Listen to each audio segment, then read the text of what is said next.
আমরা প্রায় ATM booth থেকে টাকা তুলে থাকি, কিন্তু আপনি কি কখনো এমন এটিএম বুথ দেখেছেন যেখান থেকে টাকা নয়, সরাসরি বেরিয়ে আসে খাঁটি স্বর্ণ? শুনতে অবিশ্বাস্য মনে হলেও ঠিক এমনটাই আছে লাক্সারি শহর দুবাইয়ে। এটা কোনো ম্যাজিক নয়, এটা হচ্ছে দুবাইয়ের গোল্ড টু গো নামের ভেন্ডিং মেশিন। 2010 সালে আবুধাবির এমিরেটস প্যালেসে প্রথম চালু হয়েছিল, আর তারপর থেকেই এটি লাক্সারির নতুন প্রতীক। এখানে কার্ড ঢোকাবেন, পিন নাম্বার দেবেন, ব্যাস পর মুহূর্তেই মেশিন থেকে বেরিয়ে আসবে খাঁটি 24 ক্যারেট সোনা।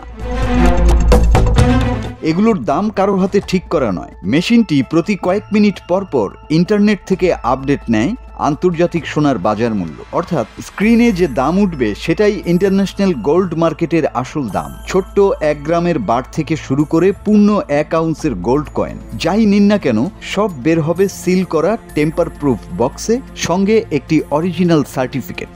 কি নেই এখানে, এমনকি গিফট বক্স করা গোল্ডও পাওয়া যায়। এই মেশিনটি বানিয়েছিল জার্মানির একটি কোম্পানি। তাদের উদ্দেশ্য ছিল একটাই, স্বর্ণ কেনাকাটা করা যেন ঠিক এটিএম থেকে টাকা তোলার মতো সহজ হয়। এখন দুবাই মল, বুর্জ খলিফার 124 তলা, আটলান্টিস, দ্য পাম, সুক মদিনাত ইত্যাদি জায়গাতেও রয়েছে গোল্ড এটিএম বুথ।